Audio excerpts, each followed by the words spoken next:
The smell of fresh pancakes should have made me happy, but instead, my stomach twisted with something that had nothing to do with morning sickness.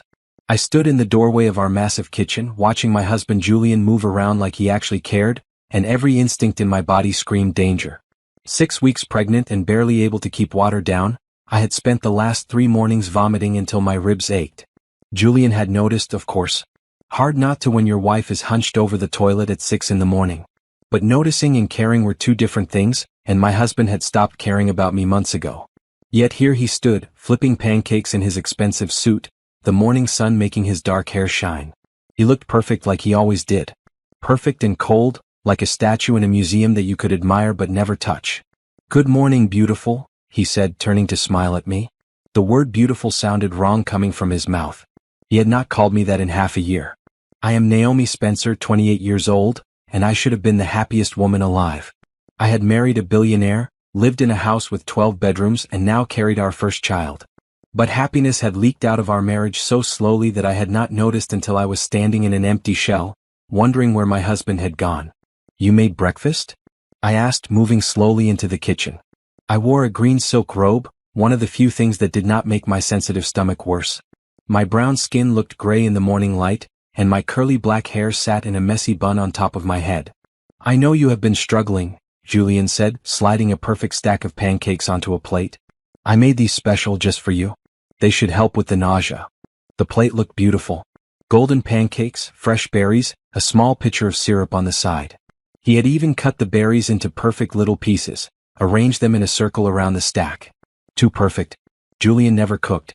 In 3 years of marriage I had seen him make coffee exactly twice, and both times he had burned it. Now suddenly he was making me a gourmet breakfast? "That is so thoughtful," I said, taking the plate with both hands. The weight of it felt heavy, like it carried more than just food. "I am really touched." His smile got wider. "Eat up. You need your strength." Something about the way he said strength made my skin feel cold. I looked down at the pancakes, at the carefully arranged berries, at the syrup that looked slightly thicker than normal. My hands started shaking. "Actually," I said, my voice sounding steadier than I felt, "I need to use the bathroom first. All this morning sickness." "Of course," Julian said, but his eyes had gone flat. "I will keep it warm for you." I walked out of the kitchen, my heart beating so hard I could feel it in my throat. Something was very wrong. Julian had been distant, cold, sometimes cruel. But this fake kindness felt dangerous in a way his coldness never had. In the bathroom, I stared at myself in the mirror. My dark brown eyes looked too big in my thin face. I had lost weight everywhere except my small baby bump. The green robe hung loose on my shoulders. "You are being paranoid," I whispered to my reflection. "He's your husband. The father of your baby." But my instincts kept screaming. I thought about the last few months. Julian staying late at work. Julian on his phone constantly, smiling at texts he never let me see.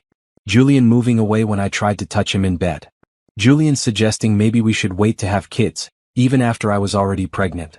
I walked back to the kitchen, but I did not go inside. Instead, I stood in the hallway listening. Julian was on his phone. "Yes, she took the plate," he said quietly. "Give it 10 minutes after she eats. Then we will hear the screaming." My blood turned to ice. "I know 15 minutes would be safer," Julian continued, "but we need her to eat it here in the house." "Yes, I'm sure about the dose. Simone, stop worrying. By tonight, everything will be handled. The baby, the marriage, all of it gone. Then you and I can finally be together." Simone. His business partner. The woman with the long red hair who always wore tight skirts to the office. The woman who laughed too loud at Julian's jokes during company dinners. I pressed my hand against my mouth to keep from making a sound. My husband had just tried to poison me. To kill me and our baby. And he had someone helping him. My mind raced. I could run. I could scream. I could call the police. But I had no proof except a plate of pancakes and a conversation I had overheard. Julian had lawyers, money, power. I had nothing but my fear and my instincts. I heard Julian's footsteps coming toward the hallway. I grabbed the plate from where I had left it on the hall table and plastered a smile on my face. "Sorry," I said, walking back into the kitchen. "I feel a bit better now." Julian's eyes went to the full plate in my hands. "You have not eaten yet." "I wanted to eat with you," I said. "Like we used to." He looked at his watch. "I have a meeting in 30 minutes. Then I will eat fast." I sat down at the breakfast bar, the plate in front of me. My mind was working at lightning speed. I needed to get rid of this food without him knowing. I needed proof. I needed to stay alive. Actually, I said, standing up suddenly, I feel sick again. I'm sorry, Julian. I know you worked so hard on this. Naomi, you need to eat, he said, and there was something hard in his voice now. I cannot keep anything down. Maybe I should take it to work with me. I can eat it there when my stomach settles. That defeats the purpose, Julian said. The pancakes need to be eaten fresh. Why? I asked, looking right at him. For just a second, something flickered across his face. Fear, anger, guilt. Then his smooth mask came back. For the taste, he said. You know how food gets cold. The doorbell rang.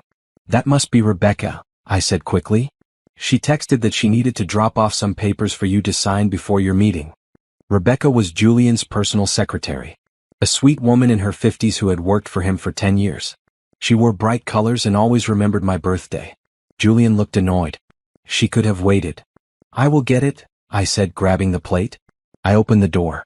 Rebecca stood there in a cheerful red blouse, her graying hair in a neat bob. Good morning, Naomi. I am so sorry to interrupt your breakfast. You are not interrupting, I said, shoving the plate into her hands. Julian made too much food. I cannot eat it all with my morning sickness. Please take it. I insist. Rebecca looked surprised but smiled. That is so sweet. I skipped breakfast this morning. This looks delicious. Eat it right away, I said, my voice urgent. While it is still fresh. I will eat it in my car before I head to the office, Rebecca said. She handed me a folder. These are the papers Julian needs to sign. I watched her walk to her car, the plate in her hands. My whole body felt numb. What had I just done? Had I just killed Rebecca to save myself? But I knew the answer. Yes, because if I had eaten that breakfast, I would be the one dying. And my baby would die with me. I walked back inside. Julian stood in the kitchen doorway, his face white. Did you give Rebecca my food? She was hungry, I said. You can make more. That food was for you, Julian said, and now his voice was shaking.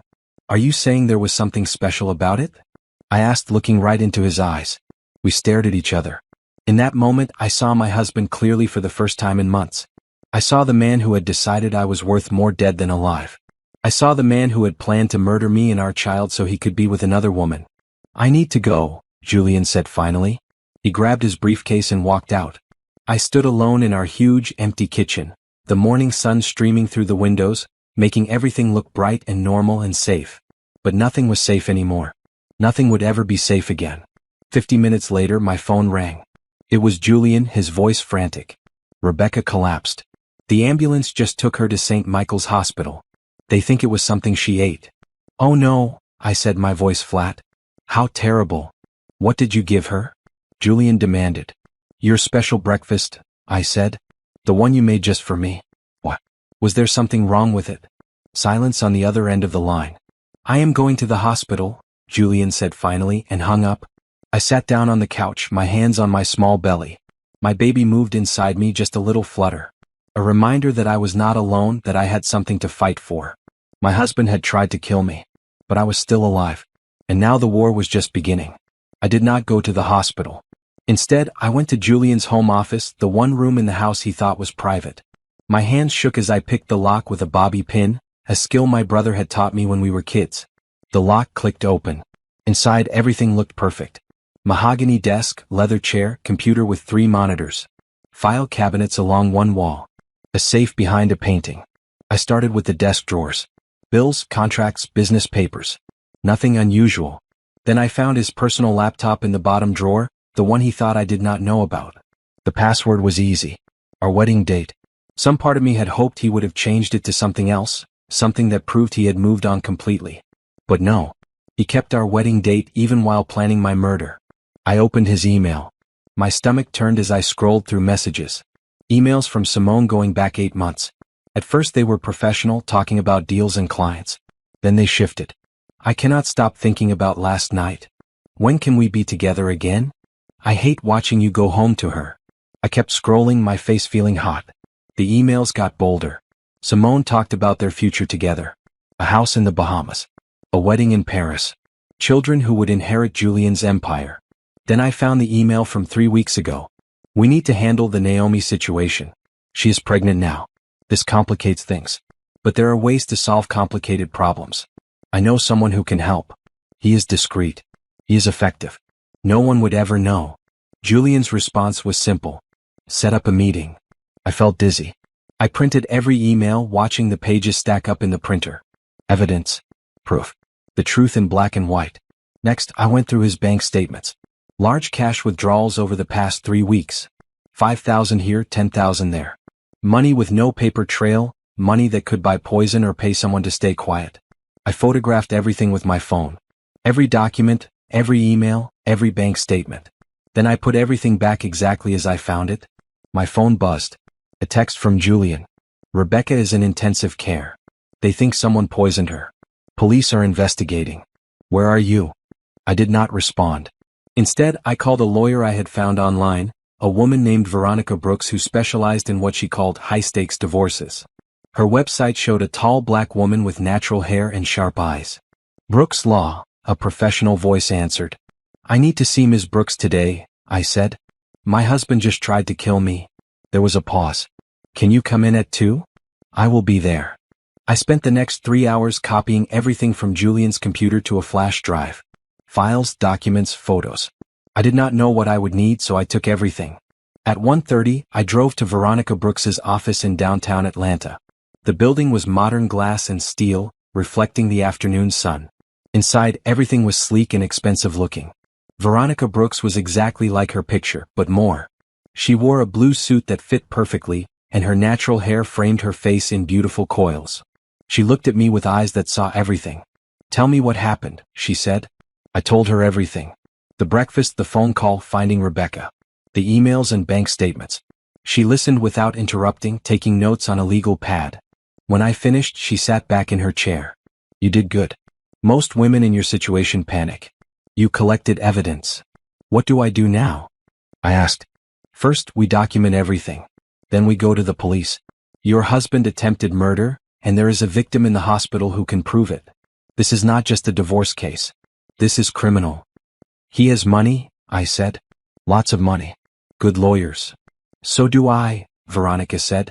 And we have something better. The truth. She made calls while I sat in her office. A detective she knew. A forensic accountant. A private investigator. She built my team in less than an hour. You cannot go home, she said finally. Do you have somewhere safe to stay? I thought about my friend Nicole, who I had not talked to in months. Julian had not liked her, said she was a bad influence. I had let him pull me away from her, from all my friends. Now I needed her. I think so, I said. Good. Pack a bag. Take important documents. Birth certificate, social security card, passport. Any jewelry or valuables. You might not be able to go back. What about my baby? I asked, my hand on my belly. We will make sure you and your baby stay safe, Veronica said. That is our first priority. I drove home at 4. Julian's car was not in the driveway. I packed quickly, throwing clothes into 2 suitcases. I took my grandmother's jewelry from the safe, my important papers from my desk, photos of my family, my laptop. I was loading the last suitcase into my car when Julian's car pulled into the driveway. He got out slowly.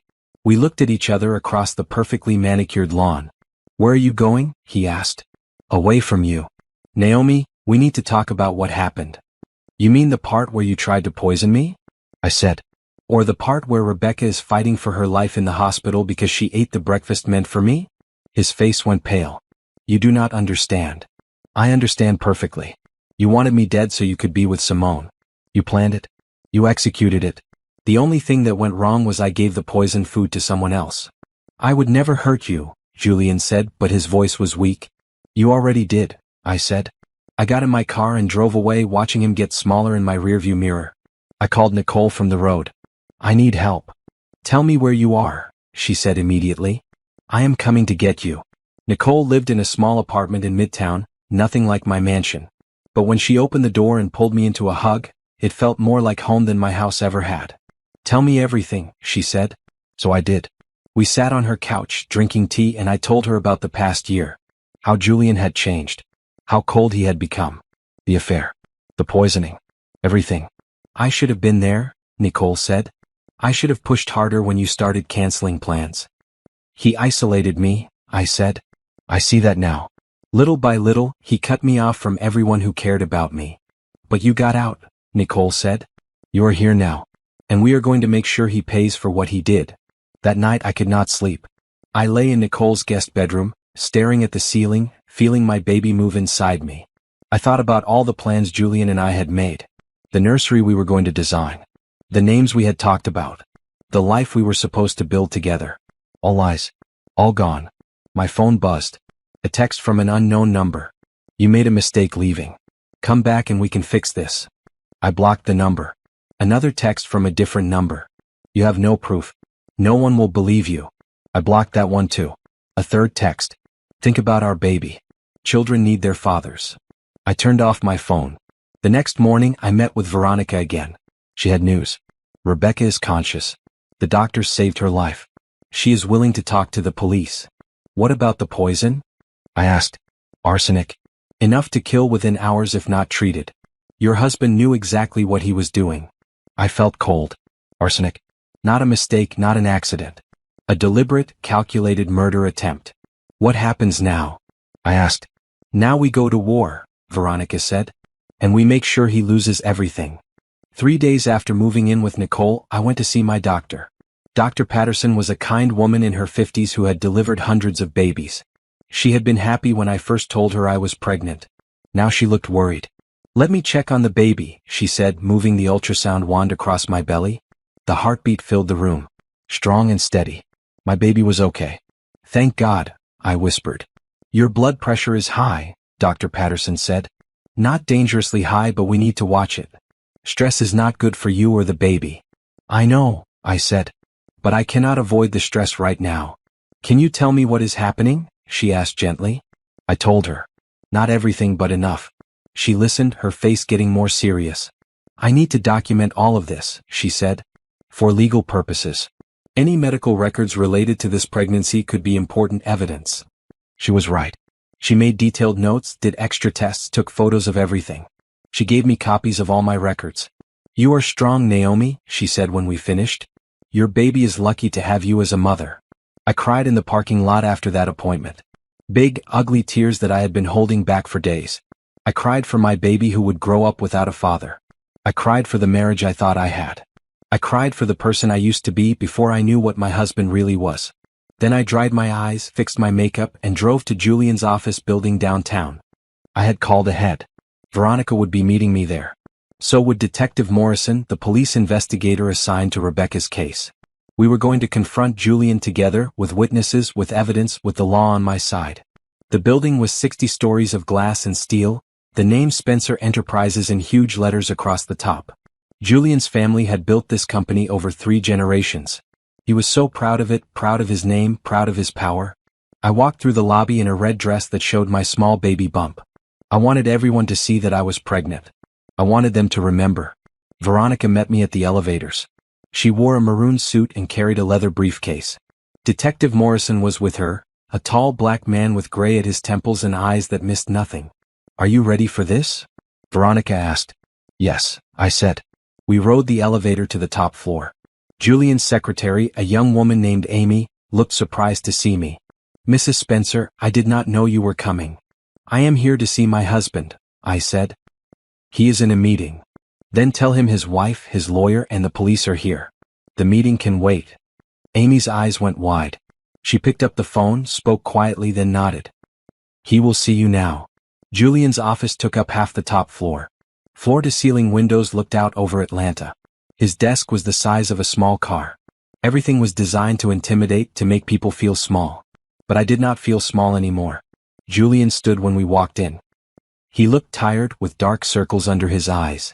He looked at Detective Morrison and his face went pale. Naomi, what is this? This is me asking for the truth, I said.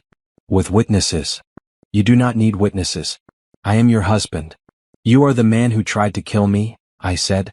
Those are not the same thing. Detective Morrison pulled out a recorder. Mr. Spencer, I am investigating the poisoning of Rebecca Chin. Do you consent to being recorded?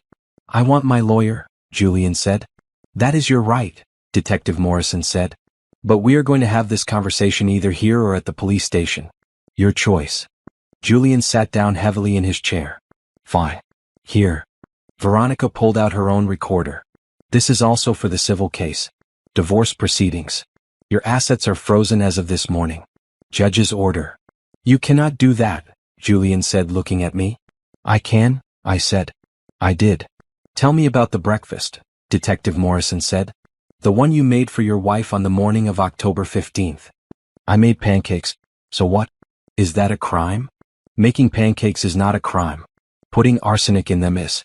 Where did you get the arsenic, Mr. Spencer? Julian's hands gripped the arms of his chair. I did not put anything in those pancakes. Then how did Rebecca Chin end up in intensive care after eating them? I asked.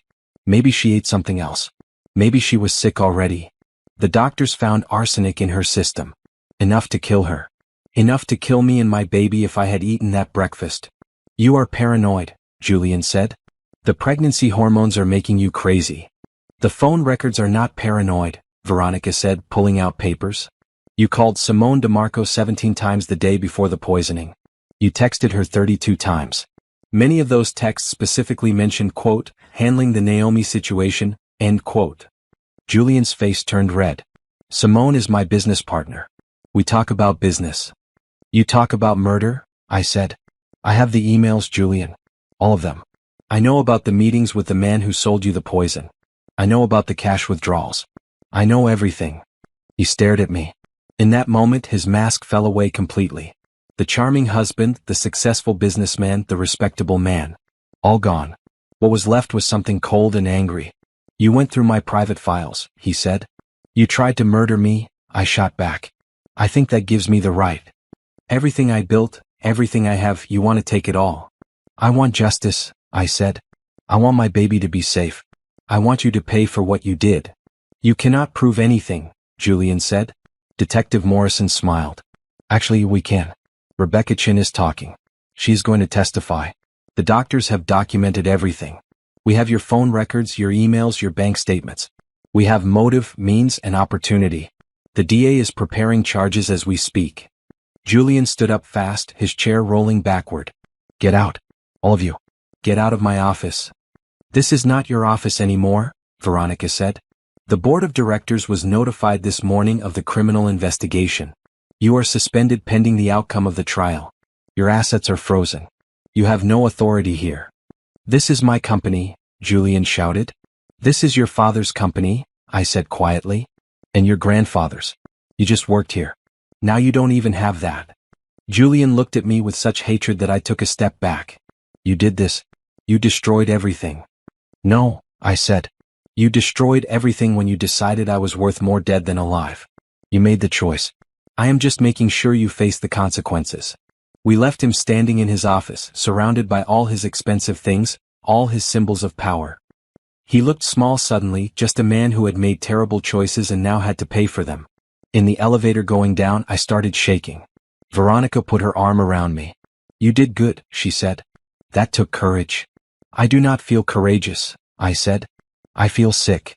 That is normal, Detective Morrison said. You just confronted the man who tried to kill you. It is okay to feel however you feel. Outside the sun was shining. People walked past on their lunch breaks talking and laughing. The world kept turning even though mine had just changed forever. What happens now? I asked. Now we wait, Veronica said. The DA will file charges.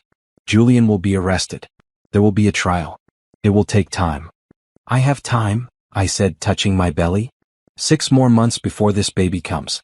I want everything settled before then. We will do everything we can, Veronica promised. I went back to Nicole's apartment. She was waiting with Chinese takeout and ice cream. How did it go? She asked. He knows I know everything. He knows I am not backing down. Good, Nicole said. That man deserves everything coming to him. We ate dinner and watched mindless television.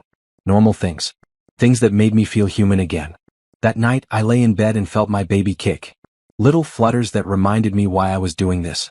Not for revenge. Not for money. For this tiny person who deserved a safe life with a mother who would fight for them. My phone buzzed. A text from Veronica. Julian was arrested an hour ago. Charged with attempted murder. Bail hearing tomorrow.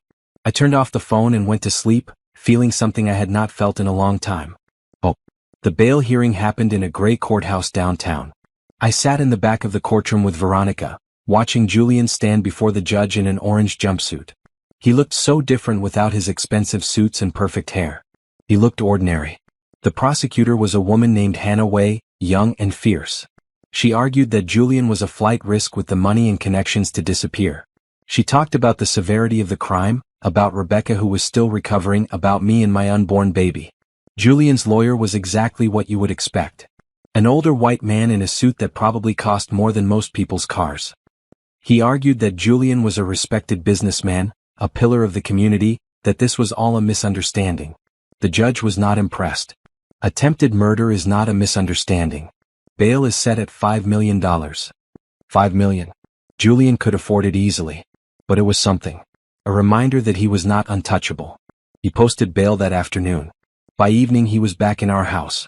The house I had left, the house I could not go back to. Veronica filed the divorce papers the next day. She asked for everything. The house, the cars, half the company, full custody of the baby. She asked for restraining orders. She asked for alimony and child support. She went for the throat. Julian's lawyer called her office 12 times in one day. Veronica ignored every call. Let them sweat, she said. The story hit the news on Thursday. Billionaire arrested for attempting to murder pregnant wife. The media loved it. Rich man, beautiful wife, poison affair. Had everything. My phone would not stop ringing. Reporters wanted interviews. Talk shows wanted me to tell my story. I said no to all of them. This was not entertainment. This was my life. But I did agree to one interview. A local journalist named Patricia Holmes who wrote for the Atlanta Tribune. She was fair, balanced, known for getting the facts right. We met at a coffee shop near Nicole's apartment. Patricia was a black woman in her 40s with kind eyes and a recorder she set carefully on the table between us. Tell me your story, she said. In your own words. So I did. I told her about meeting Julian, about the whirlwind romance, about the wedding that felt like a fairy tale. I told her about the slow change, how he became distant and cold. I told her about discovering I was pregnant, about the morning sickness, about the breakfast. I did not cry. I kept my voice steady. I wanted people to see that I was strong, that I was not a victim. I was a survivor. What do you want people to know? Patricia asked at the end. That money does not make someone good. That charm can hide cruelty. That if something feels wrong, trust your instincts. Mine saved my life. The article came out on Sunday. Front page. I trusted my gut and it saved my life. Naomi Spencer speaks out. The response was overwhelming. Women reached out by the hundreds. Women who had been in bad marriages. Women who had ignored their instincts. Women who wanted to tell me I was brave. But not everyone was supportive. Julian's friends started a whisper campaign. Gold digger. Liar. Manipulator. She trapped him with the pregnancy. She made the whole thing up for attention. It hurt. Every lie, every accusation hurt. But I had the truth on my side. Then Simone made her move. She called me from an unknown number. I answered without thinking. Naomi, we need to talk, she said. Her voice was smooth, educated, confident. We have nothing to talk about, I said. I think we do. This has all gotten out of hand. Julian made a mistake, but he does not deserve to lose everything. He tried to kill me. That is not what happened. He was trying to end the pregnancy. He never wanted to hurt you. I felt my blood go cold. Ending the pregnancy means killing my baby. That is hurting me. You have to understand his position, Simone said. He was not ready for children. You got pregnant on purpose to trap him. I did not trap anyone. We were married. We talked about having children. He told me the truth. You went off birth control without telling him. You got pregnant to secure your financial future. That is a lie, I said, my voice shaking now. And even if it was true, it does not justify murder. It was not murder. It was a difficult choice in a difficult situation. If you had any love for him at all, you would drop the charges. Let him pay you off. Walk away quietly. I'm not walking away. And I am not letting a man who tried to kill me and my baby go free. Then you are making a mistake, Simone said, and her voice was colder now. Julian has powerful friends. People who can make your life very difficult. Is that a threat? It is advice. From someone who understands how the world really works. I hung up. My hands were shaking so hard I dropped the phone. Nicole found me sitting on the bathroom floor 10 minutes later. What happened? I told her about the call. She said I should drop the charges. Let him pay me off. That woman is insane, Nicole said.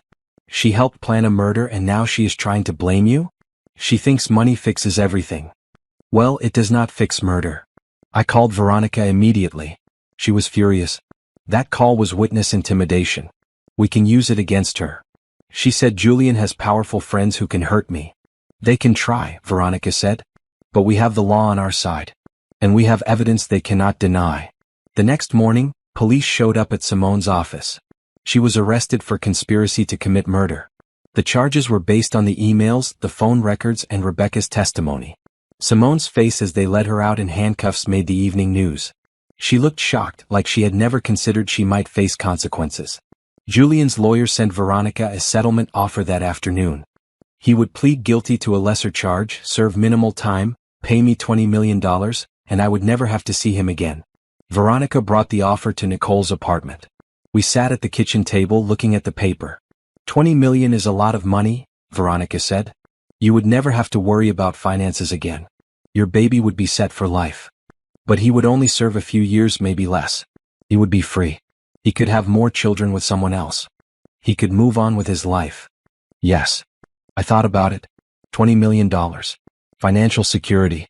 No long trial. No more stress. I could take the money and disappear, start over somewhere new.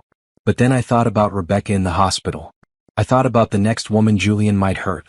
I thought about my baby growing up, asking about their father someday. No, I said. No deal. I want a full trial. I want him to face real consequences. You are sure? Veronica asked. Trials are hard. The defense will attack your character. They will make you look bad. I am sure, I said. Some things are more important than money. Veronica smiled. I was hoping you would say that. We sent back our counteroffer. Full admission of guilt. $10 million. 25 years in prison. No parole. Julian's lawyer did not even respond. The legal war was officially on. The trial date was set for 3 months away. Veronica said we needed to use that time to build our case, find more witnesses, gather more evidence. We needed to make it impossible for Julian to win. The first person we talked to was Rebecca. She had been released from the hospital but was still weak. I met her at her house, a small bungalow in a quiet neighborhood. She answered the door looking thin and tired. Her red blouse hung loose on her frame.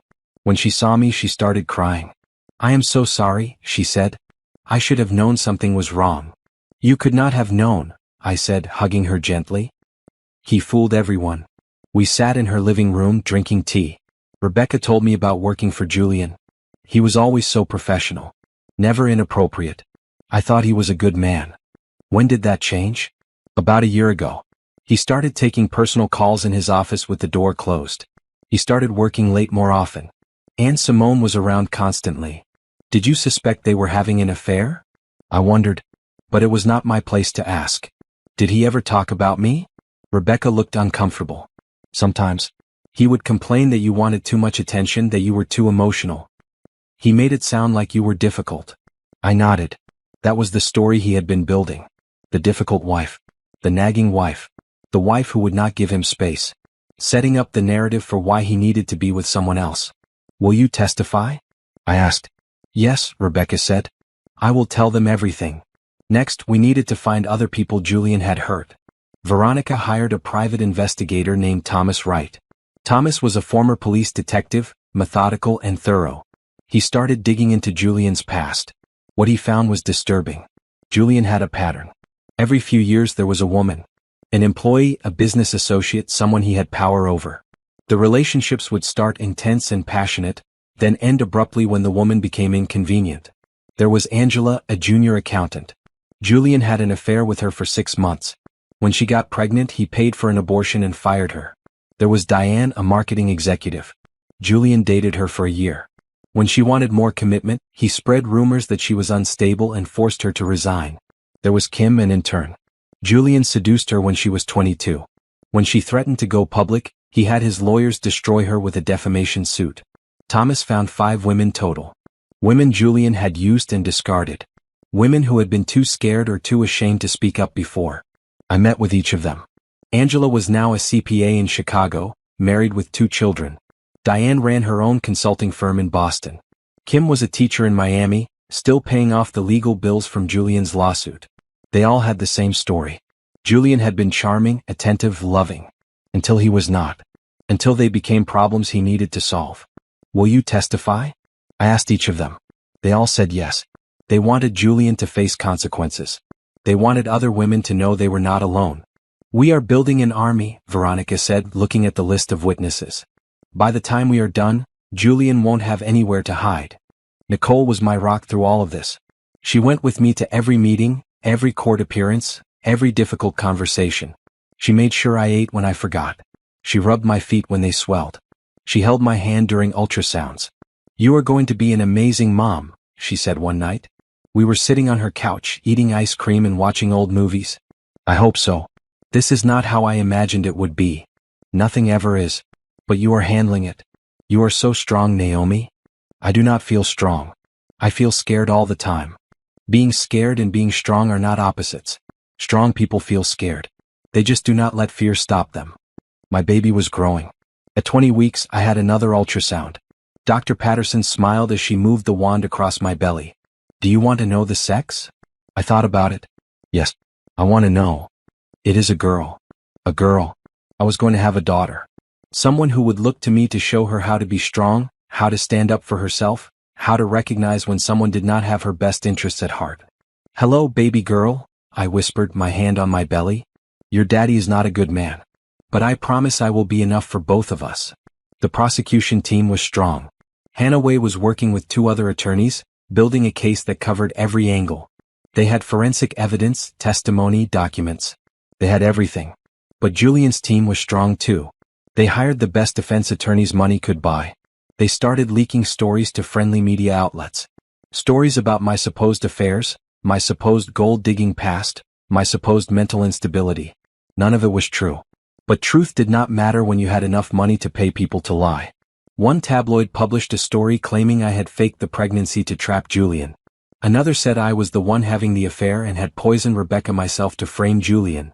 A third claimed I had a history of mental illness and had been institutionalized as a teenager. All lies. All designed to destroy my credibility before the trial even started. Ignore it, Veronica advised. Do not read the stories. Do not respond. We will deal with it in court. But it was hard to ignore. Everywhere I went, people stared. Some with sympathy, some with suspicion. I started wearing sunglasses all the time, keeping my head down. Nicole suggested I see a therapist. This is too much to handle alone. Dr. Lisa Freeman was a counselor who specialized in trauma. She had an office in a quiet building with comfortable chairs and soft lighting. I saw her twice a week. How are you sleeping? She asked in our first session. Not well. I have nightmares. Julian chasing me, hurting the baby. That is normal after what you have been through. Post-traumatic stress can manifest in many ways. I keep thinking about how close I came to dying. If I had eaten that breakfast, if I had not trusted my instincts, I would be dead. But you did trust your instincts. You saved yourself. You are a survivor, Naomi. Talking to Dr. Freeman helped. She gave me tools to manage the anxiety, the fear, the anger. She helped me see that I was not broken, just wounded. And wounds could heal. The baby kicked constantly now. Strong, determined kicks that reminded me I was not alone. I was carrying a fighter, a survivor like me. 1 month before the trial, Thomas came to see me with new information. I found something big, he said. Financial records that proved Julian was embezzling from his own company. Millions of dollars transferred to offshore accounts. He was stealing from his shareholders and blaming poor performance. Why? I asked. To build a nest egg. Money that could not be traced, could not be seized in a divorce. He was planning his escape long before the poisoning attempt. This changed everything. Now it was not just attempted murder. It was fraud, embezzlement, theft on a massive scale. The board of directors for Spencer Enterprises held an emergency meeting. They voted to remove Julian permanently and to cooperate fully with the investigation.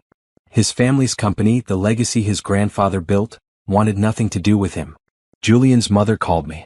Her name was Elizabeth Spencer, a dignified woman in her 70s. I need to talk to you, she said. We met at a small cafe. Elizabeth looked tired, wearing a simple blue dress and no jewelry. I want to apologize for my son, she said. I raised him to be better than this. This is not your fault. I saw warning signs. When he was young, he would lie to get what he wanted. He would manipulate people. I thought he would outgrow it. I was wrong. Why are you telling me this? Because I want you to know that not everyone in his family supports him. And because I want to testify at his trial. I want to tell the jury about the kind of person he really is." I stared at her. "You would testify against your own son? What he did to you, to your baby, to Rebecca. That is unforgivable. He needs to face consequences. Maybe in prison he will finally learn." Elizabeth Spencer became our most powerful witness. A mother willing to tell the truth about her son's character. The defense would have no response to that. Our army was complete. 11 witnesses ready to tell their stories. Evidence stacked high. Truth on our side. The trial was 2 weeks away. My belly was round and full. My baby girl kicked and rolled, preparing for her entrance into the world. "We are ready," Veronica said. "Whatever they throw at us, we can handle it." I looked at my reflection in the mirror. I wore a green dress that showed my pregnancy proudly. My hair was natural, curly and full. My face was tired but determined. "Let us go win this," I said. The media circus started before the trial even began. Reporters camped outside the courthouse, cameras ready. Every day brought new headlines. Billionaire's trial starts today. Pregnant wife to face husband in court. Spencer dynasty in ruins. I wore a blue dress on the first day of trial. Simple, modest, with room for my growing belly. Veronica walked beside me as we climbed the courthouse steps, ignoring the shouted questions from reporters. Julian was already inside. He wore an expensive gray suit, his hair perfect, his face carefully neutral. He did not look at me. Jury selection took 3 days. The defense tried to eliminate anyone who showed sympathy for me. The prosecution tried to eliminate anyone who seemed swayed by Julian's wealth and status. In the end, we had 12 jurors. 7 women, 5 men. A mix of ages and backgrounds. The trial began on a cold Monday morning. Judge Patricia Chin presided, a stern woman known for running a tight courtroom. Hannah Way gave the opening statement for the prosecution. She was brilliant, laying out the case in clear, simple terms. "This is a story about a man who decided his wife was worth more dead than alive. A man who obtained poison, put it in her breakfast and waited for her to die. The only reason Naomi Spencer is alive today is because she trusted her instincts and gave that breakfast to someone else. Rebecca Chin almost died eating food meant for Naomi. This is attempted murder. The evidence is overwhelming. And by the end of this trial, you will have no doubt about Julian Spencer's guilt." Julian's lead attorney was named Robert Morrison. He gave the defense's opening statement with confident swagger. "This is a story about a marriage that fell apart. A husband and wife who stopped loving each other. A wife who saw an opportunity to take her husband's money and destroy his reputation. Naomi Spencer poisoned Rebecca Chin herself, then blamed her husband. She is a gold digger who saw a chance to hit the jackpot. Do not let her manipulate you the way she manipulated Julian." I felt sick hearing him twist the truth. But Veronica had warned me. The defense would lie, would attack, would do anything to create reasonable doubt. The prosecution called Rebecca as their first witness. She walked to the stand slowly, still recovering. She wore a red sweater and looked small in the witness chair. Hannah asked her to describe that morning. Rebecca told the story in a quiet but steady voice. How I had given her the breakfast. How she had eaten it in her car. How the pain had started 20 minutes later. "It felt like my insides were burning," Rebecca said. "I could not breathe. I thought I was dying." "Did you know the breakfast was poisoned?" Hannah asked. No. Naomi did not know either. She was being kind, sharing food with me. "In your opinion, who was the intended victim?" "Naomi. That breakfast was made for her. Julian made it specifically for his wife." The defense cross-examined aggressively. Morrison suggested Rebecca was lying to protect me. He implied she had a grudge against Julian. He tried to make her seem confused about the details. But Rebecca held firm. "I know what happened. Julian Spencer tried to murder his wife. I nearly died because of him." Next came the doctors. They testified about the arsenic in Rebecca's system, about how close she had come to death. They explained that the dose was calculated to kill someone weighing around 130 pounds. My weight, not Rebecca's. The medical examiner who had analyzed the leftover breakfast testified about finding arsenic in the pancakes. This was not accidental contamination. Someone deliberately added poison to this food. Then came the forensic accountant. He walked the jury through Julian's financial records. The cash withdrawals. The offshore accounts. The meetings with a man named Victor Santos, known for selling untraceable poisons. Mr. Spencer withdrew $40,000 in cash over 3 weeks. He met with Victor Santos 4 times. The timing corresponds exactly with his wife's pregnancy announcement. The prosecution played recordings of phone calls between Julian and Simone. The jury listened as they discussed handling the Naomi problem. As they talked about life after everything is resolved. As they planned a future that required me to be dead. Julian sat stone-faced through it all. But I saw his hands shaking. Simone testified for the prosecution as part of her plea deal. She wore an orange jumpsuit, her long red hair pulled back. She looked different without her makeup and expensive clothes. Smaller. Ordinary. Julian told me he needed to end his marriage, Simone said. He said Naomi was preventing him from being happy. He said he had a plan to handle it. Did you know that plan involved murder? Hannah asked. Not at first. But when he told me about the arsenic, I knew. And you did not try to stop him? Simone looked down. No. I wanted to be with Julian. I wanted the life he promised me. I thought if Naomi was gone, we could finally be together. Do you regret your actions? Yes. I was stupid and selfish. I helped plan a murder. That woman almost died because of me. The defense tore into Simone on cross-examination. Morrison painted her as the mastermind, claiming she had manipulated Julian into attempting murder. You wanted his money, didn't you? Yes. You wanted his status, his power, his company? Yes. So you convinced him to kill his wife? No. It was his idea. I just agreed to help. Then came the most powerful testimony. Elizabeth Spencer, Julian's mother, took the stand. She wore a maroon suit, her silver hair in a neat bun. She looked at her son with such sadness. Hannah asked her about Julian's character. My son has always been charming, Elizabeth said. Charismatic. Good at making people believe what he wanted them to believe. Did he show signs of being capable of violence? When he was 14, our family dog bit him. The dog was old, scared. Julian locked that dog in a shed for 3 days without food or water. When we found the dog, it was barely alive. The courtroom went silent. What happened to the dog? Hannah asked. We had to put it down. Julian said the dog deserved it for biting him. He showed no remorse. Are you surprised that your son attempted murder? Elizabeth looked at Julian. No. I am heartbroken. But I am not surprised. The defense did not cross-examine her. What could they say? The pattern witnesses came next. Angela, Diane, Kim. Each woman told her story. Each woman described Julian's charm, his manipulation, his cruelty when they stopped being useful. Julian's character was being destroyed piece by piece. Then it was the defense's turn. They called character witnesses who said Julian was a good man, a pillar of the community. They called business associates who said he was honest and fair. But none of them could explain the evidence. None of them could explain the arsenic, the phone calls, the financial records. Morrison tried to argue that I had framed Julian. That I had planted the evidence, manipulated the witnesses, orchestrated everything. Naomi Spencer is a smart woman, Morrison told the jury. Smart enough to create an elaborate frame job. Smart enough to manipulate everyone, including the police. But when they called me to testify, I told the simple truth. I described our marriage. How Julian had changed. How I had discovered the affair. How I had suspected something was wrong with that breakfast. Why did you give the food to Rebecca? Hannah asked. Because my instincts told me not to eat it. I trusted my gut. Did you know it was poisoned? I suspected. I overheard Julian on the phone talking about waiting for me to scream. I knew something was very wrong. Why did not you call the police immediately? Because I had no proof. Just suspicion. I needed evidence. Morrison's cross-examination was brutal. He called me a liar, a manipulator, a gold digger. He suggested I had affairs, mental problems, hidden agendas. But I stayed calm. I answered every question honestly. I did not get defensive or angry. Did you love your husband? Morrison asked. Yes. Until I realized what he really was. And what is that? A man willing to kill his wife and child to be with another woman. A man with no conscience and no remorse.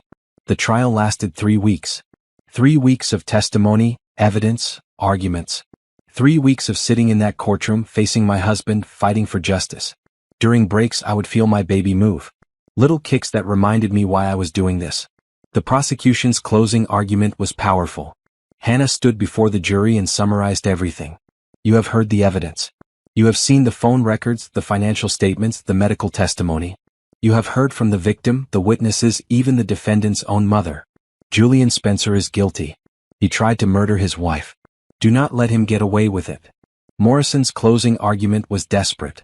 He attacked my character one more time, tried to create doubt where there was none. But the jury saw through it. They deliberated for 6 hours. 6 hours while I sat in the hallway, hands on my belly, praying. When they came back, the verdict was clear. Guilty. On all counts. Attempted murder. Conspiracy. Fraud. Julian's face went white. He looked at me across the courtroom.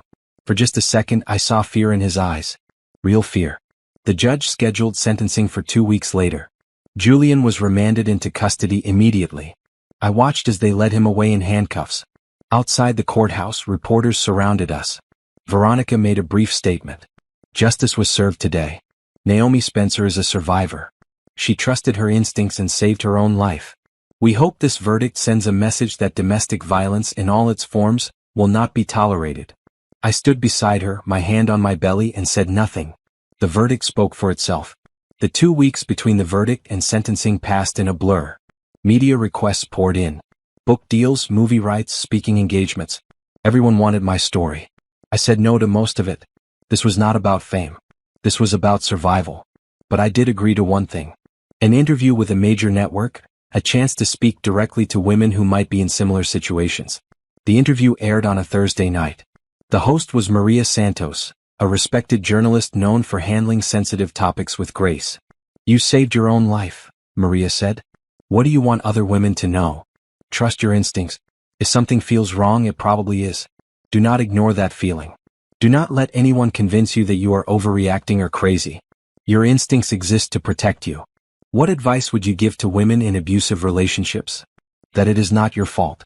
That you deserve better. That leaving is hard but staying is harder. And that there are people who will help you. Lawyers, counselors, shelters. You do not have to do it alone. Are you afraid of Julian? No. He has no power over me anymore. He is in prison where he belongs. What about forgiveness? Will you ever forgive him? I thought about that question carefully. Forgiveness is complicated. I do not hate Julian. But I will never forget what he tried to do. Some actions are unforgivable. The interview was watched by 15 million people.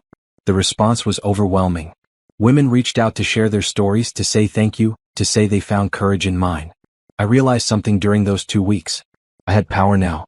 Real power, not the kind that came from being married to a rich man. Power that came from surviving, from speaking truth, from standing up for myself. I decided to use it. With Veronica's help, I started a foundation. The Naomi Spencer Foundation for Domestic Violence Survivors. We would provide legal aid, counseling, and emergency housing for women escaping abuse. Nicole helped me write the mission statement. Every woman deserves safety, dignity, and the chance to rebuild her life. The first donations came in before we even officially launched. Women I had never met sending $50, $100, whatever they could spare. By the end of the first week, we had raised over $1 million. Julian's sentencing hearing fell on a Tuesday. I wore a green dress, my belly huge now at 36 weeks pregnant. Dr. Patterson had warned me about the stress, told me I needed to rest. But I had to be there. I had to see this through. The courtroom was packed. Julian was brought in wearing his orange jumpsuit, his hands cuffed. He looked thin, tired. Prison had stripped away his polish. Judge Chin asked if either side had statements before sentencing. Hannah stood. Your Honor, the state recommends the maximum sentence. 15 years for attempted murder, 10 years for conspiracy, 5 years for fraud. To be served consecutively. 30 years total. Julian would be 65 when he got out if he served the full sentence. Morrison argued for leniency. Your Honor, my client has no prior criminal record. He is a respected businessman who made a terrible mistake. He has shown remorse. He asks the court for mercy. Judge Chin looked at Julian. Does the defendant wish to make a statement? Julian stood slowly. He looked at me for the first time since the trial ended. Naomi, I am sorry. I never meant for things to go this far. I was confused, scared about becoming a father. I made a terrible choice. I hope someday you can forgive me. His words sounded hollow. Rehearsed. Even now, he was trying to manipulate, to play the victim. Judge Chin asked if I wanted to make a statement. I stood, feeling my baby kick hard against my ribs. Julian Spencer tried to kill me and our daughter. He did not make a mistake. He made a choice. He planned it, bought the poison, prepared the meal. He waited for me to die. The only thing he regrets is getting caught. I will never forgive him. And I hope he spends a very long time thinking about what he did. I sat down. My hands were shaking, but my voice had been steady. Judge Chin sentenced him to 25 years. 15 for attempted murder, 10 for conspiracy and fraud to be served concurrently. With good behavior he might get out in 20 years. Julian would be in his 50s when he was released. His empire was gone. His reputation destroyed. His freedom taken. Justice. After the sentencing, I went to see Dr. Patterson. She did an ultrasound checking on the baby. Everything looks good. But Naomi, you need to rest now. The stress is over. Focus on your daughter. When will she come? Anytime now. Your body is ready. That night I went into labor. Nicole drove me to the hospital, holding my hand while I breathed through contractions. You are doing great, she said. Just breathe. The labor lasted 12 hours. 12 hours of pain and fear and exhaustion. But when they placed my daughter in my arms, everything else disappeared. She was perfect. Tiny and pink and beautiful, with a full head of dark hair and eyes that looked like mine. Hello, baby girl, I whispered. I am your mama. And I promise I will protect you. Always. I named her Zoe. Means life. She was my new beginning, my reason to keep fighting, my proof that something beautiful could come from something terrible. The next few weeks were a blur of diapers and feedings and sleepless nights. Nicole stayed with me, helping however she could. My mother flew in from Houston, bringing home-cooked meals and endless advice. You are doing wonderful, my mother said, watching me nurse Zoe. Being a single mother is hard, but you are strong enough. I hope so. You proved it already. You survived. Now you get to live. The divorce was finalized 6 weeks after Zoe was born. Julian signed all the papers from prison. I got the house, which I immediately sold. Too many bad memories. I got half his assets, which came to $48 million after legal fees and settlements. I did not want to live in Atlanta anymore. Too many reporters, too many reminders. Nicole and I moved to Charleston, South Carolina. We bought a house near the water, a beautiful old place with a big porch and a garden. I hired people to help me run the foundation from there. Veronica joined as legal counsel. Rebecca, recovered now, came on as operations director. We built something meaningful, something that helped people. 3 months after Zoe was born, I started my own business. Spencer Consulting, helping women entrepreneurs build companies. I used my business degree, the one I had put aside to support Julian's career. Turns out I was good at it. My first client was Angela, the accountant Julian had hurt years ago. She was starting her own firm and needed guidance. You helped me find my courage, she said. Now let me help you build your empire. Within 6 months I had 20 clients. Within a year I had 50. The business grew fast, powered by word of mouth and the publicity from the trial. I was good at what I did. I understood business, understood money, understood how to build something from nothing. Turns out I had not needed Julian's wealth or status. I could make my own. Zoe grew. She smiled at 3 months. She laughed at 4 months. She started crawling at 6 months, determined and fearless. She is going to be a force, Nicole said, watching Zoe pull herself up on the furniture. She comes from strong women, I said. She does not have a choice. Julian tried to call from prison. I blocked the number. He sent letters. I returned them unopened. He had lawyers reach out, asking for visitation rights. Veronica shut that down fast. He has no rights, she said. He tried to kill you when you were pregnant with her. No judge will give him access. Simone got 5 years in a plea deal. She was serving time in a women's prison upstate. I heard through the news that she had lost everything. Her business, her money, her freedom. I felt nothing when I heard that. Not satisfaction, not pity. Just nothing. She was irrelevant to my life now. The foundation grew. We helped hundreds of women in the first year. We provided legal services, emergency housing, job training. We gave women the tools to rebuild their lives. I spoke at conferences, at universities, at corporate events. I told my story over and over, hoping it would help someone. Hoping it would give someone the courage to trust their instincts. You are an inspiration, people would say. But I did not feel like an inspiration. I felt like someone who had survived. Someone who was still learning how to trust, how to feel safe, how to believe in happy endings. 1 year after Julian's sentencing, I stood on the beach near my house, holding Zoe. She was walking now, taking wobbly steps in the sand. The sun was setting, painting the sky pink and orange. Look, baby girl, I said, pointing at the horizon. That is our future. Bright and beautiful and ours. Zoe giggled and clapped her hands. She did not know about her father, about what he had tried to do. Someday I would tell her, when she was old enough to understand. But for now, she just knew love and safety in her mama's arms. I had reclaimed my power, built a new life, turned tragedy into purpose. And I was just getting started. The trial had been the hardest thing I ever did besides surviving the poisoning itself. 3 weeks of facing Julian in court, of reliving the worst moments of my life, of having strangers judge my every word and action. But now, standing in my new life in Charleston, I could look back and see how necessary it was. The trial had started with jury selection. 12 people who would decide Julian's fate. I studied each face, wondering what they thought of me. Did they see a victim? A liar? A gold digger like the defense claimed? Veronica had prepared me for weeks. Stay calm. Answer questions directly. Do not get defensive. The truth is on your side. The prosecution's case was methodical. They started with the crime itself. Rebecca's testimony had been devastating. She described eating the breakfast, the sudden pain, the ambulance ride, the days in intensive care fighting for her life. I almost died, she said from the witness stand, her voice shaking. Because I ate food meant for Naomi. The defense tried to break her story. Morrison suggested she might have eaten something else, that she could not be sure the pancakes caused her illness. The doctors found arsenic in my blood, Rebecca said firmly. The same arsenic that was in those pancakes. There is no confusion. The medical evidence was undeniable. The doctors who treated Rebecca testified about the poison, about the dose, about how it was designed to kill someone my size. The medical examiner who analyzed the remaining food confirmed arsenic in the pancakes. This was deliberate, the examiner said. Someone added a lethal dose of poison to this food. Then came the financial trail. The forensic accountant walked the jury through months of Julian's bank records. Cash withdrawals adding up to $40,000. Meetings with Victor Santos, a man with a criminal record for selling illegal substances. Mr. Spencer was not buying medication or household products, the accountant said. He was buying arsenic with the intent to commit murder. The phone records were damning. Hundreds of calls and texts between Julian and Simone in the weeks leading up to the poisoning attempt.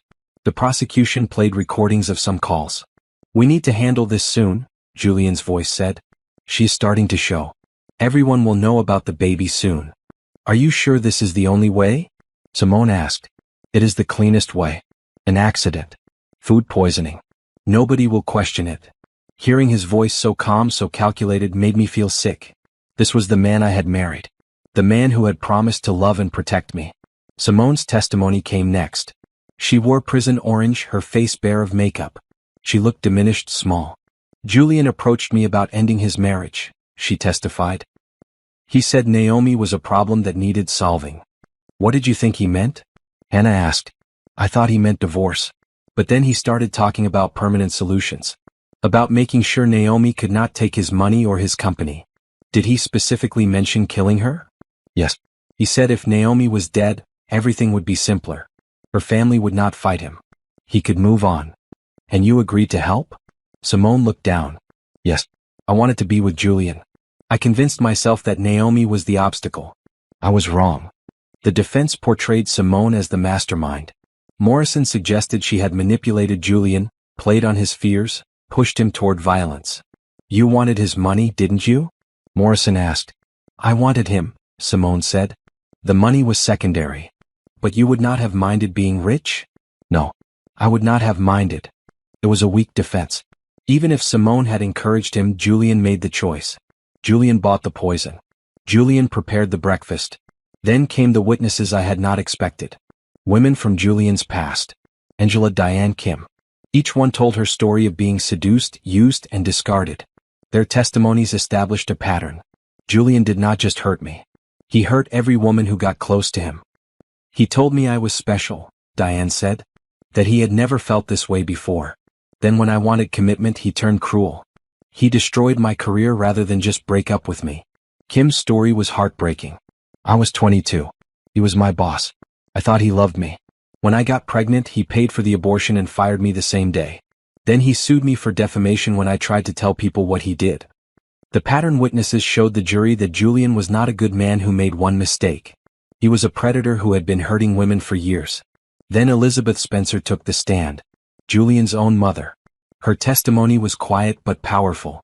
She described Julian's childhood, his inability to feel empathy, his cruelty to animals and to people who crossed him. I love my son, she said. But he is dangerous. He has always been dangerous. I just did not want to see it. Morrison barely cross-examined her. What could he say? She was his client's mother. Her words carried weight. When it was the defense's turn, they tried to create an alternate reality. They called character witnesses who said Julian was generous and kind. Business associates who said he was honest and fair. But none of them could explain the evidence. None of them could explain why a good man would buy arsenic and put it in his pregnant wife's breakfast. Morrison's strategy was to attack me. Paint me as a liar, a manipulator, a woman who would do anything for money. Is not it true that you married Mr. Spencer for his wealth? He asked when I testified. No. I married him because I loved him. But you knew he was rich? Of course I knew. But that is not why I married him. You signed a prenuptial agreement, correct? Yes. An agreement that gave you very little in the event of divorce? Yes. Julian wanted me to sign it. I signed because I loved him and wanted him to feel secure. How convenient that now, with criminal charges, that prenup is invalid and you stand to inherit everything. I did not plan this, I said, my voice steady. I did not poison myself. I did not frame my husband. I survived an attempted murder. That is the only reason I am here. Morrison tried to rattle me for an hour. He brought up every mistake I had ever made, every argument Julian and I had, every moment of weakness. But I stayed calm. I told the truth. I refused to be ashamed of surviving. The prosecution's closing argument was brilliant. Hannah stood before the jury and laid out the case piece by piece. Julian Spencer is guilty. The evidence is overwhelming. He bought poison. He put it in food. He gave it to his wife intending to kill her. The only reason Naomi is alive is because she trusted her instincts and gave that food to someone else. Rebecca Chin almost died because of him. Do not let him escape justice. Find him guilty. Morrison's closing was desperate.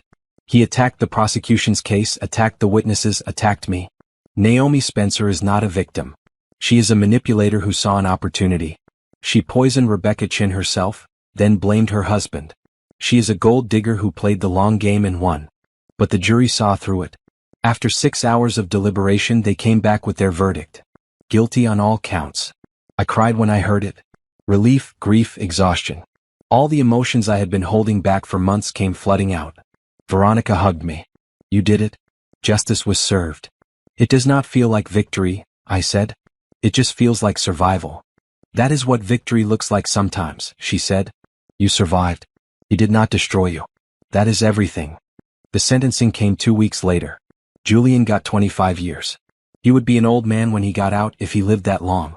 Prison aged people fast. I did not feel happy about his sentence. I did not feel triumphant. I just felt tired. Is it over? I asked Veronica after the sentencing. The criminal part is over.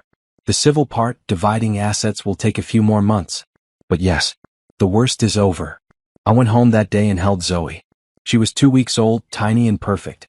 She did not know about the trial, about her father, about any of it. She just knew me, her mother, the person who loved her most in the world.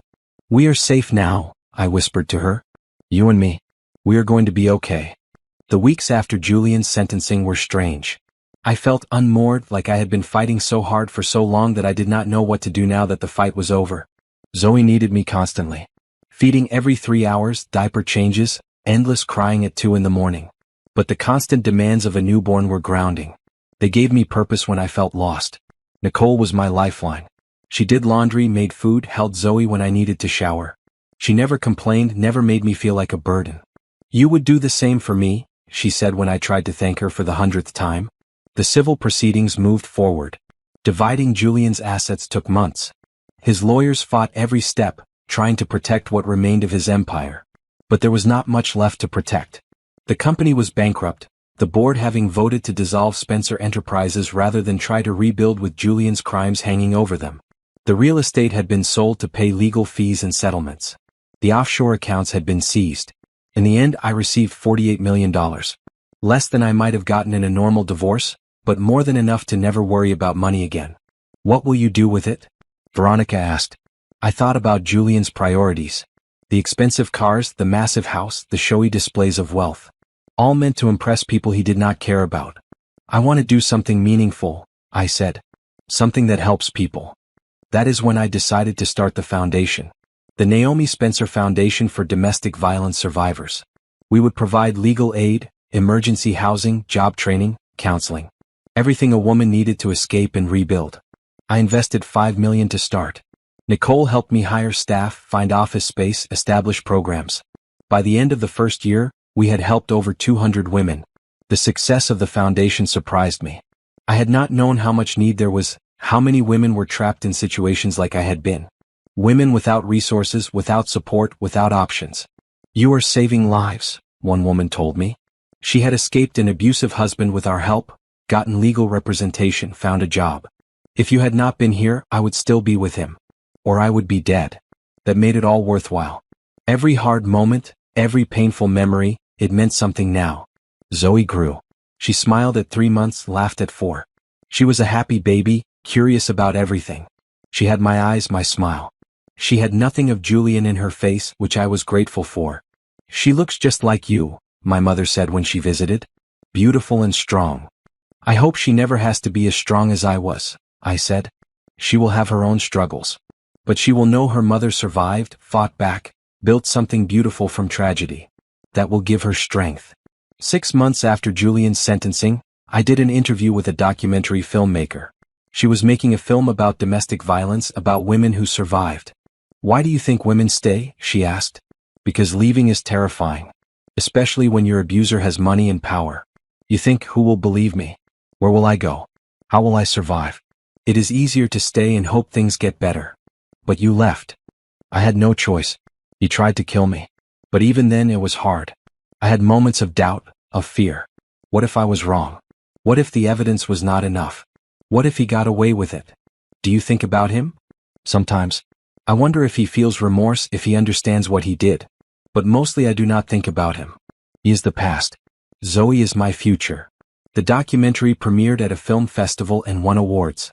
It brought more attention to the foundation, more donations, more women reaching out for help. I became known as a survivor advocate.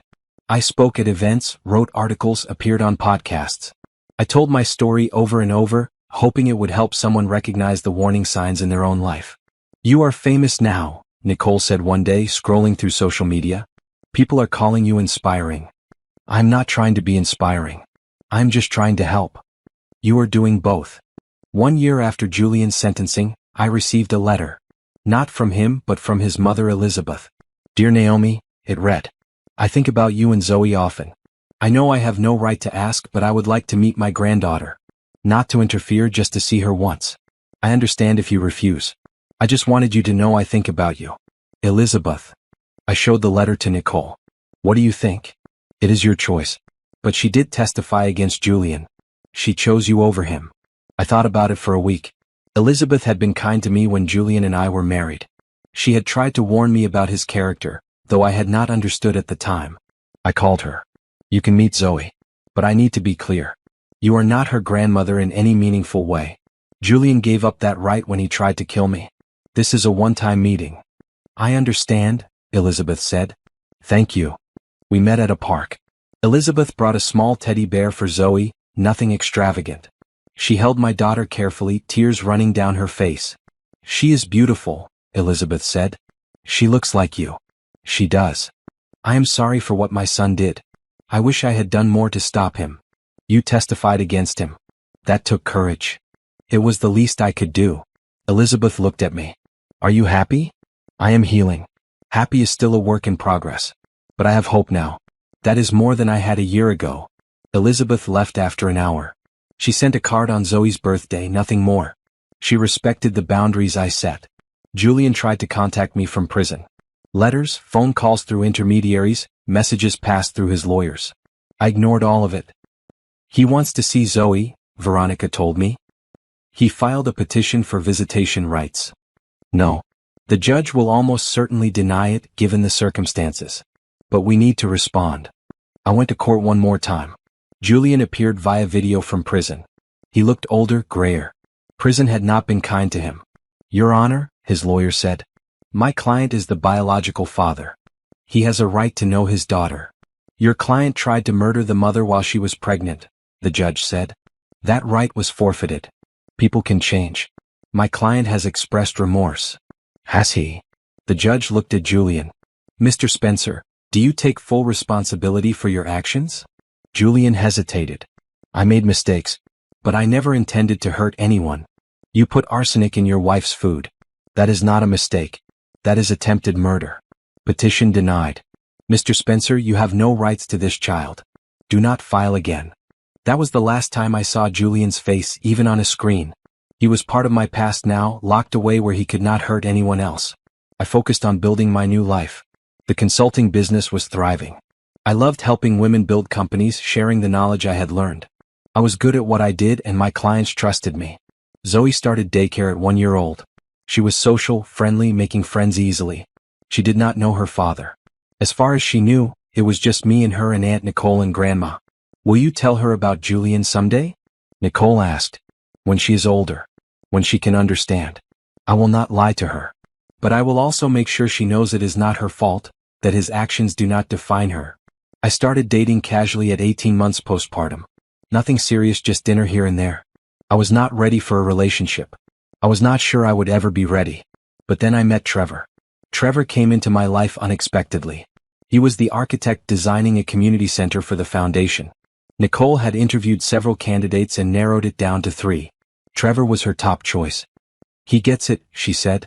He understands what we are trying to build. Plus he is kind, which matters. I met him on a Tuesday afternoon. He arrived at our offices wearing jeans and a green button-down, carrying a portfolio of his work. He was tall, with brown skin and an easy smile. Thank you for meeting with me, he said. This project matters. Buildings should serve communities, not just exist in them. We spent 2 hours going over his designs. He had created a space that felt safe and welcoming. Multiple entrances for women who might need to leave quickly. Soundproof counseling rooms. A children's play area visible from everywhere so mothers could watch their kids while getting help. You have thought about trauma? I said. Most architects do not. My sister left an abusive relationship 5 years ago. She told me about what helped and what did not. I learned. Something about his honesty touched me. He was not pretending to know everything. He was willing to learn, to listen, to adapt. You are hired, I said. Really? You are not going to interview the other candidates. I do not need to. You understand what we need. Trevor smiled. Thank you. I will make sure this building serves your mission. Over the next few months, Trevor and I worked closely on the project. We met weekly to review progress, discuss changes, solve problems. He was professional, creative, and genuinely passionate about the work. He was also kind. When Zoe came to the office, he would get down on her level and talk to her like she mattered. He remembered her favorite color, brought her little gifts, made her laugh.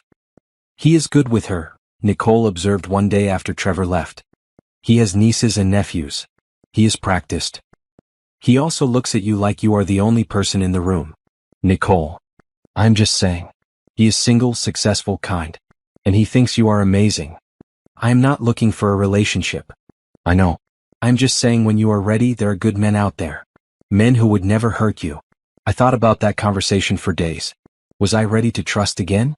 Could I let someone close after what Julian did? The foundation's community center opened on a Saturday in spring. Zoe was almost 2, running around in a red dress, full of energy. Over 200 people attended the opening. Women we had helped, donors, community leaders. Trevor had created something beautiful. The building was modern but warm, with lots of natural light and comfortable spaces. It felt safe. You did amazing work, I told him at the reception. We did amazing work. This was a collaboration. Thank you. For understanding what we needed.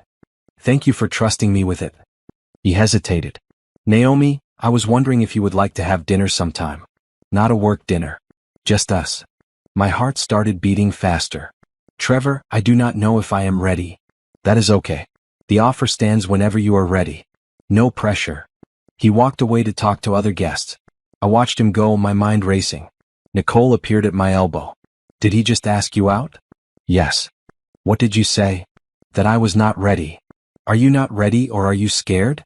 Both. Being scared is normal, Naomi. But being alone forever because you are scared is not living. It is surviving. You deserve more than survival. I thought about her words all week. Was I surviving or living? I had built so much in the past 2 years. A business, a foundation, a safe life for Zoe. But was I happy? I called Trevor on Friday. About that dinner. I think I am ready. Yeah. I could hear the smile in his voice. Yeah. But slow, okay? I have a lot of baggage. Everyone has baggage. We will take it as slow as you need. Our first date was simple. Dinner at a quiet restaurant, conversation about everything except my past. He told me about growing up in Savannah, about his family, about his dream of designing buildings that help people. I almost became a lawyer, he said. But I realized I wanted to create things, not just argue about them. I am glad you became an architect. The community center is perfect. I am glad you gave me the chance to design it. At the end of the night, he walked me to my car. No kiss, no pressure. Just a hug and a promise to do it again. We went on dates for 3 months before I let him meet Zoe properly. Coffee at the park, keeping it casual. Zoe took to him immediately, asking him to push her on the swings. Higher, Trevor. Higher. Your daughter is fearless, he said. She comes from fearless women. That she does. 6 months into dating, Trevor told me he loved me. We were at the beach watching the sunset. Zoe was asleep in her stroller. I love you, Naomi. I know it is fast. I know you have been through hell. But I cannot help how I feel. I looked at him. This kind man who had never pushed, never demanded, never made me feel unsafe. I love you too, I said. It terrifies me, but I do. We will take it slow. I will spend the rest of my life proving you can trust me. I already trust you. That is what scares me. Trevor became part of our lives gradually. Dinners together, trips to the zoo, movie nights at home. Zoe called him Trevor at first, then TV, then eventually just T. I love tea, she announced one morning at breakfast. She was 3 now, talking in full sentences. I love him too, I said. Is T going to be my daddy? I looked at Trevor, who had frozen with his coffee cup halfway to his mouth. Do you want him to be? I asked. Yes, T is nice. He makes you smile. Trevor's eyes got wet. I would love to be your T, Zoe. If your mom is okay with it. I am okay with it. We got married 2 years after we started dating. Small ceremony on the beach, just family and close friends. I wore a blue dress that moved in the wind.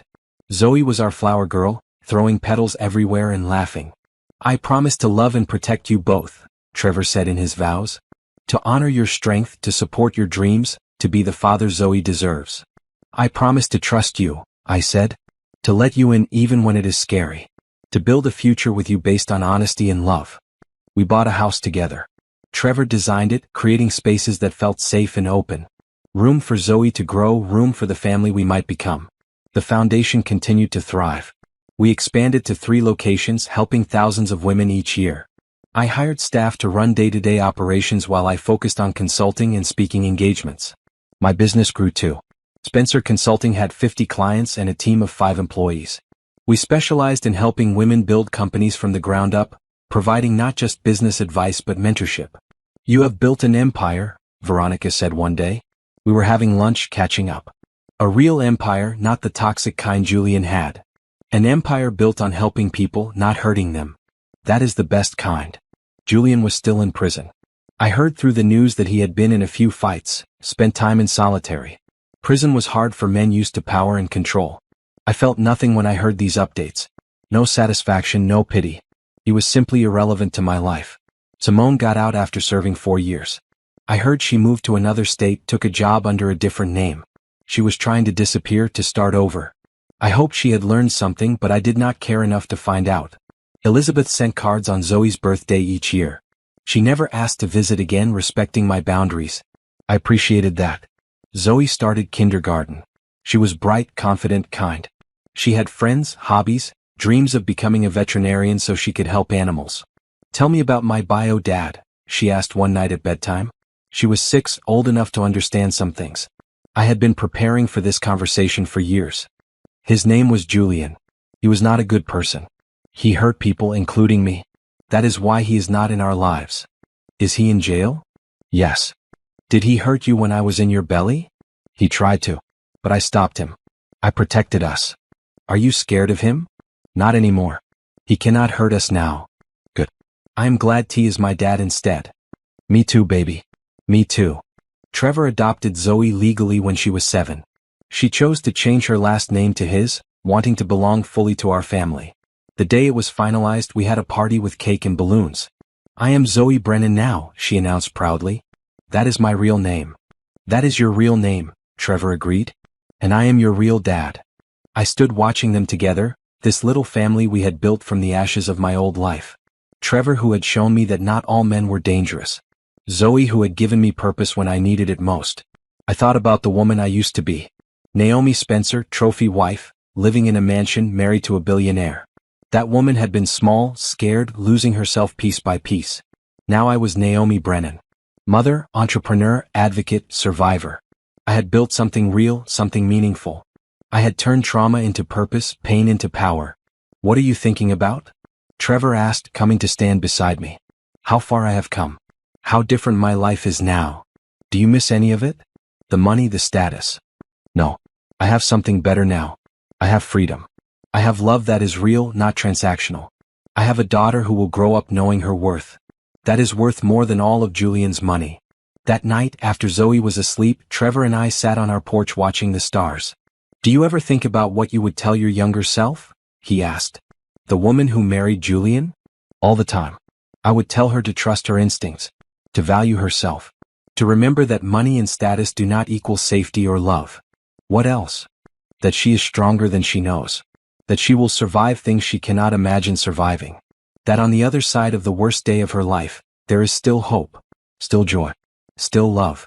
You are pretty wise. I had to learn the hard way. But you learned. That is what matters. I leaned into him, feeling safe, feeling loved, feeling free. Julian had tried to destroy me. He had plotted my death, poisoned my food, betrayed every promise he ever made. But he had failed. I was still here, still fighting, still building, still growing. And I was happy. Not perfectly happy, not without scars or hard days, but genuinely, truly happy. That was my revenge. Not hurting him back. Not gloating over his imprisonment. Just living well. Building a beautiful life he could never touch. Some people might say I should forgive him, that holding on to anger hurts only me. But I do not hold anger. I hold truth. I hold boundaries. I hold the knowledge that some actions are unforgivable, and that is okay. I survived. I built something beautiful from the ruins. I found love again with someone who truly saw me. That was enough. More than enough. It was everything. 10 years after Julian's imprisonment, I got a letter from the parole board. He was up for early release. They wanted to know if I had objections. I wrote back. Julian Spencer attempted to murder me and my unborn daughter. He showed no remorse at trial. He has not earned early release. I object in the strongest terms. He was denied parole. Good. Zoe grew into a remarkable teenager. Strong, confident, kind. She knew her story, knew where she came from. But it did not define her. She was her own person, making her own path. I want to be like you when I grow up, she told me one day. You already are like me. But better. How am I better? Because you get to grow up knowing your worth. You do not have to learn it the hard way like I did. The foundation celebrated its 10th anniversary. We had helped over 5,000 women escape abuse, rebuild their lives, find safety and dignity. At the celebration I gave a speech. Looking out at all the faces, all the women we had helped, all the staff and donors who believed in our mission, I felt overwhelmed with gratitude. 10 years ago I was fighting for my life. Fighting to be heard, to be believed, to get justice. Now I am fighting for all of you. Fighting to make sure every woman has access to help when she needs it. Fighting to change the world one survivor at a time. This is my life's work. This is my purpose. Thank you for letting me serve you. The room erupted in applause. Women stood, many crying. I saw Rebecca in the front row, healthy and strong. I saw Veronica, still my lawyer and now my friend. I saw Nicole, who had been there from the beginning. And I saw Trevor and Zoe, my family, my future, my reason for everything. That night, lying in bed, I thought about how my life had unfolded. The tragedy, the pain, the fear. But also the strength, the growth, the love. If I could go back and change things, would I? Would I avoid meeting Julian, avoid the pain he caused? No. Because that pain had made me who I was. It had taught me what I was capable of. It had led me to the work that gave my life meaning. I would not want to relive it. But I would not erase it either. It was part of my story. But it was not the end of my story. The end was this. Love, family, purpose, peace. A life built on truth and strength. A life that was truly, completely mine. Justice had been served. Not just in Julian's conviction, but in how I had taken my life back. How I had refused to let his actions define me. I had survived. I had rebuilt. I had found happiness. And that, after everything, was the greatest victory of all. I hope this story of survival, strength, and rebuilding resonated with you. Naomi's journey from victim to survivor to thriver shows that the best revenge is indeed living well. Would you like me to continue with the image prompts and thumbnail phrases?